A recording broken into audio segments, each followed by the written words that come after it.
American millionaire and Liberal Party leader Mark Carney seems to be willing to capitulate to whatever Donald Trump says, despite all of his tough talk. Welcome to the Canadian Shield. My name's Sterling. I'm your host.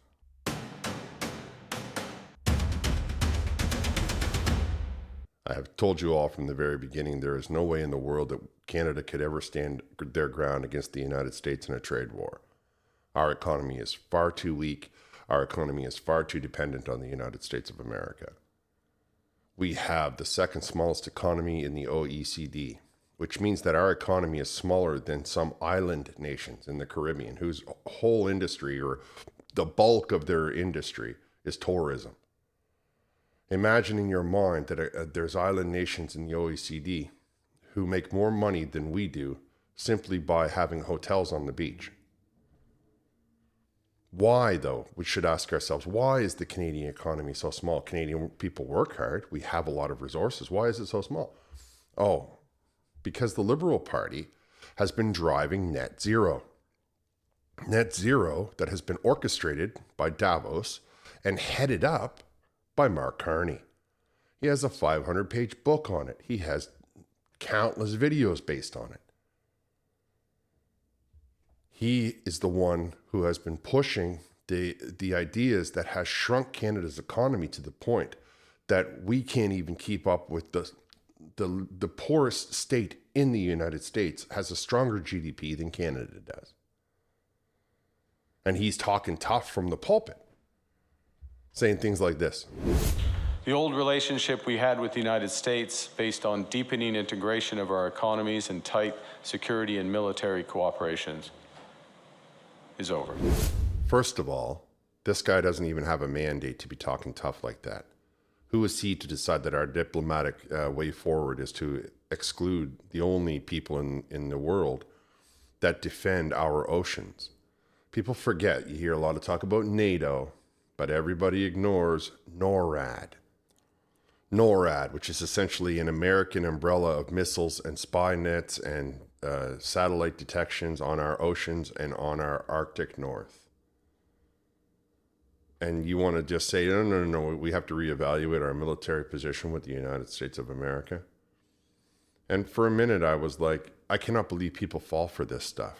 And we'll get into Mark Carney's primary demographic, which seems to be cared less about the people coming behind them and more about their own corporate welfare. However, let's listen to what Donald Trump says the next day after Mark Carney gave him a phone call. We had a very good conversation. Mark called me today at 10 o'clock. We put out a statement. We had a very, very good talk. We're going to end up with a very good relationship with Canada. But we had a very good talk, the Prime Minister and myself, and I think things are going to work out very well between Canada and the United States. Yeah. Well. I've been looking at Donald Trump for a little while. I understand his personality. He doesn't really possess much guile. And what I hear when he's talking, what I'm hearing him say is that we're going to have a very good relationship with Canada because the Prime Minister-elect has capitulated to every one of my demands. He's going to basically do whatever I tell him. He's going to heal when I tell him to heal. He's going to sit when I tell him to sit. He's going to give me the minerals that I need to build my missiles. He's going to give me the steel I need at a discount. In exchange, I'll leave him a couple of car factories that he can have, and I'll hammer out a special behind-the-scenes deal for the corporations that are transporting cars back and forth. Of course, Canada's going to have to back off Elon Musk. Nonetheless, there's other times that we can discuss the net zero. I just wanted to point out to you how Trump's tone and his body language were very different. 3 times he said, it's going to be a great and wonderful relationship, because Mark Carney got on the phone, hat in hand, and said, for all of his elbows up, really what it was is turtle up. The only elbows that were brought into it were the ones that, Canada is now leaning on as we grovel to the United States, or at least the Liberal Party does. And it's a little unfair that only Mark Carney, the unelected Prime Minister of Canada, the American businessman, the Chinese investment banker, the European passport holder, he somehow gets to talk to Donald Trump and not the rest of us. he somehow gets to have a private conversation and then turns around to all of the people that vote for him, they try to think that he's doing everything wonderful and fine. But in my mind, it seems to me that we should be very aware of the fact that Mark Carney capitulated overnight, and that Mark Carney's agenda for the last whatever number of years has been net zero. And how is that net zero going to play out when Mark Carney, a man who in the United States was already called before Congress for unethical business practices, when he attempted to force net zero onto different American organizations and corporations, where the report was out in December. How is he going to have an impact on the entrepreneur, the middle class, the person who just wants to get a business up and running in Canada? Or is he going to go the way that he has been going and just assuming that there'll only be 10 monopolies inside of the whole country and they will control every aspect of everything? Net zero, you want a new car? You're on the list, just like in old day USSR. You're on the list. We'll get to you in 15 years. Anyway, I will go back to what the other leaders had to say. The Bloc Québécois was listening to this discussion between the two parties or between Donald Trump and the Liberal Party and American businessman Mark Carney, and they had their own opinions on the matter. I was not worried, it's hard to say, about Mr. Trump's publication. It seemed quite open. And I understood from that since they were so friendly, 2 April's tariffs would be postponed, which would be good. But what I read in Mr. Carney's declaration is a problem. He committed Canada to something that would happen only after the election, pretending in a gross manner that he would still be the prime minister. Maybe he won't.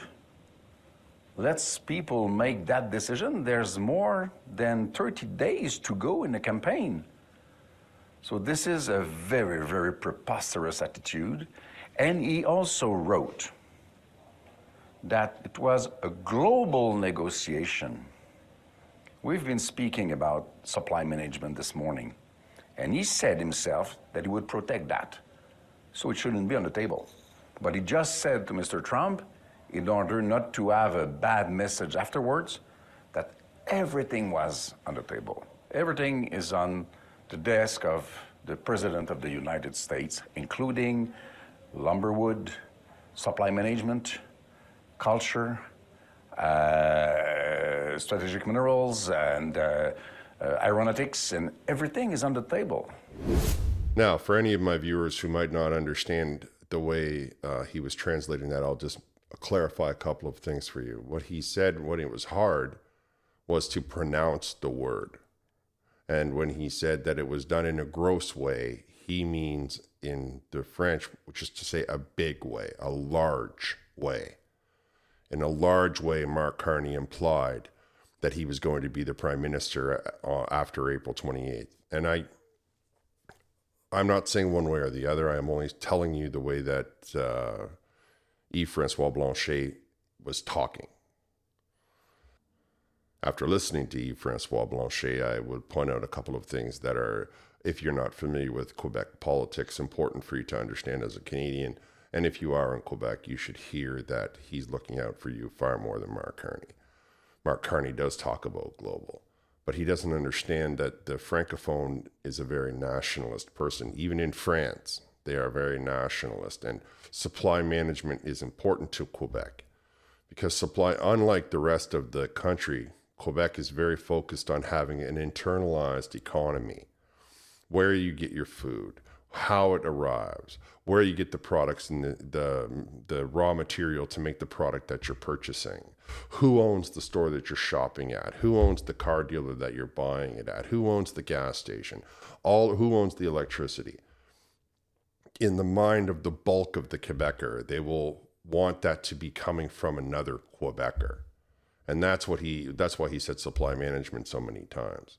Of course, I agree with him that Mark Carney just capitulated 100% and is throwing basically himself at the mercy, at the feet of Donald Trump, and begging him not to make him look bad so that he can win this election, and then begin to move the revenue and the minerals out of Canada into his own private Bermuda accounts, where he will never pay any tax on it, while the rest of us are crammed into high density, which Mark Carney loves, while the rest of us are told that we can't start our own business because it has to be all run through the cooperation of government and business, right? You'll hear Mark Carney say that 100 times.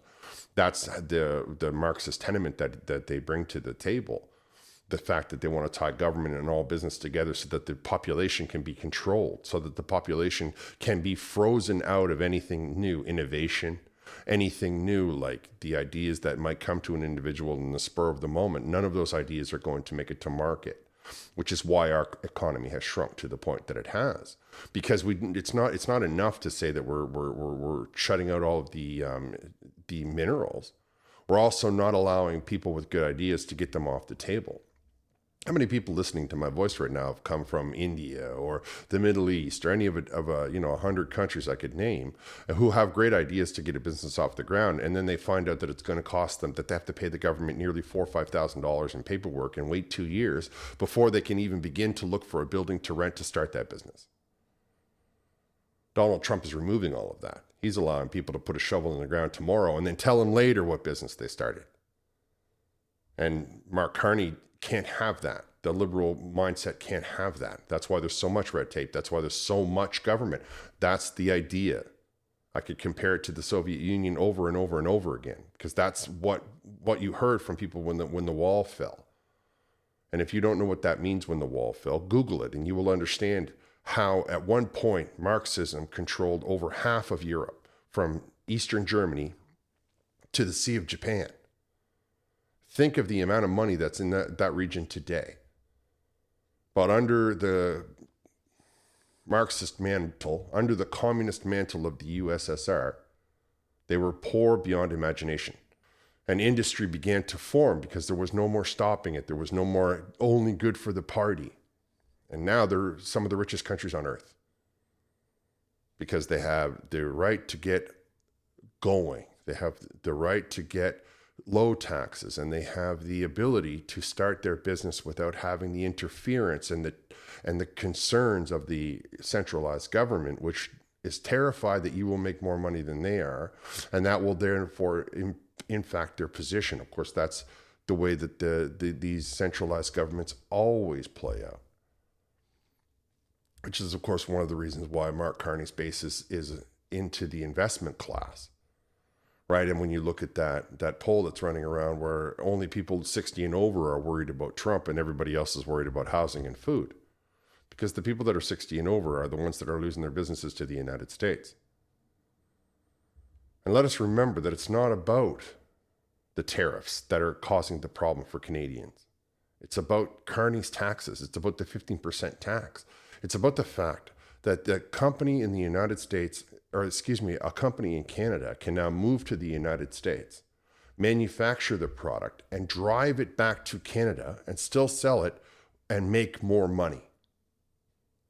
And that's what we're talking about. We're talking about how the net zero has already driven the steel prices through the roof, how the Ring of Fire has sat there undeveloped, how the pipelines are not running and not flowing, how all of the things that we require, all of the infrastructure that we require has to be passed through the approval, and it has to be passed through the lens and the scope of net zero, and how that is slowing us down and dragging us backwards into the Stone Ages or the Dark Ages, either way.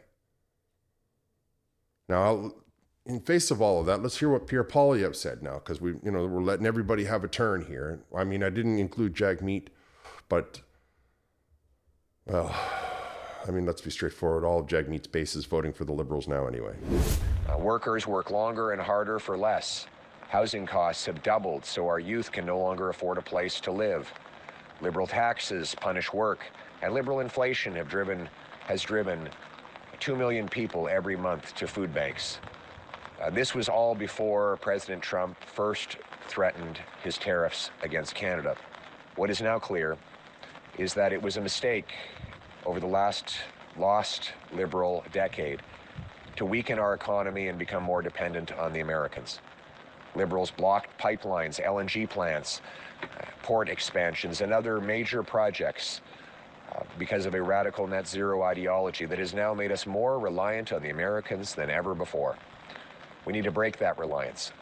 We need to put Canada first for a change by axing taxes on our industries to bring home more production, by lowering taxes on workers so they can spend at local small businesses, creating made-in-Canada jobs, by removing Liberal laws, C-69, the No New Pipelines law, by getting rid of the energy cap and the industrial carbon tax to bring production back to this country so that we can stand on our own 2 feet and stand up to the Americans with economic sovereignty. In other words, let's put Canada first. Well, I think we can see that despite what everybody claims, Pierre Poilievre has the grasp of what's necessary. All of the things you heard him say there were to get out of the way of industry, to get out of the way of putting shovels in the ground, to get out of the way. I mean, who in their mind tells themselves that we're going to have this great economy without having a booming industry?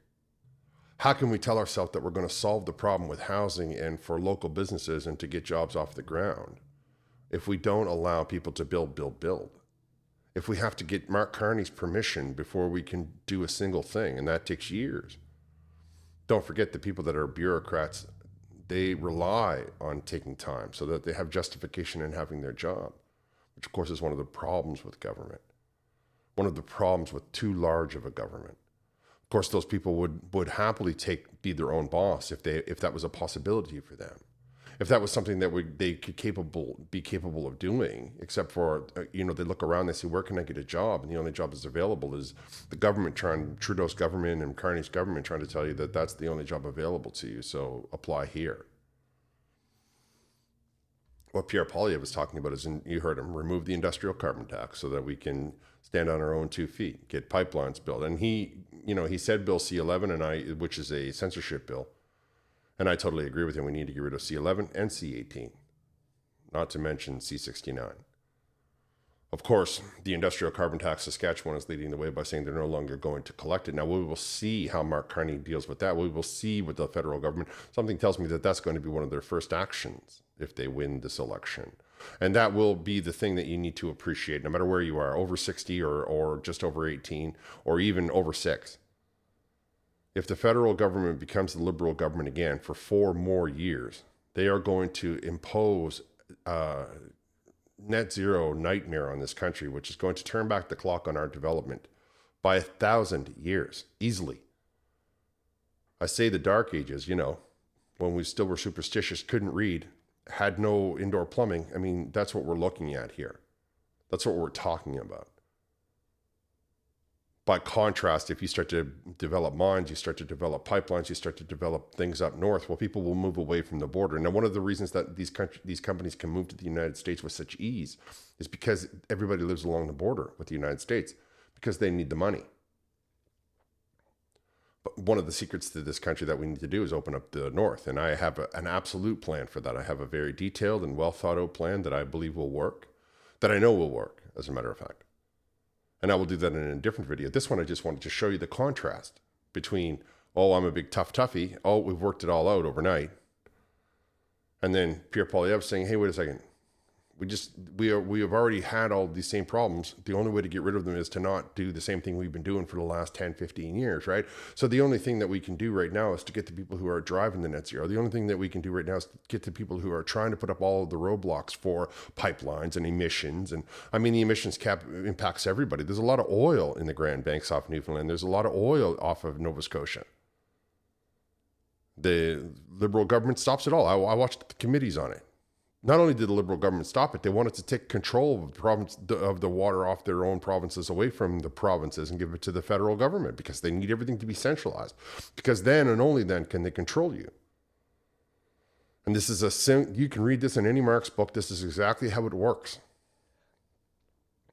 Because without that power, without that control, they can't impose upon you their ideologies. They can't impose upon you only their vision. Imagine in your mind that net zero is being driven by, 50 people? And they're trying to drag millions of us along the way. Appreciate in your head that Mark Carney has a book written about net zero, has spoke about it at length, has videos on it. Not just him, but people that are all very close to him, people that are now currently working as liberal advisors. Imagine in your mind that you're all of a sudden going to get bait and switched. He's going to tell you a bunch of stuff, and then it'll be, well, I'm going to worry about it once we have this problem solved. And it'll just be the same dragging your feet that it has been for the last 10 years. And it won't matter if you're over 60 or over 6. It's going to impact you. It's going to impact your job. It's going to impact your way of life. And his solution is not to solve problems. His solution is to let me print money so that I can drive inflation up through the roof, and I will just give corporate handouts to all of these people so that they can filter a little bit down to the jobs. And once their unemployment runs out, once 6 months has passed, we will just say, you know what, sorry, there's no more job. Sit at home in the high density, and we will send you your food once a week. You will owe nothing, and you will be happy. All right, I'm going to wrap here. I want to thank you for listening. Let me know what you think down in the comments. I'll talk to you next time.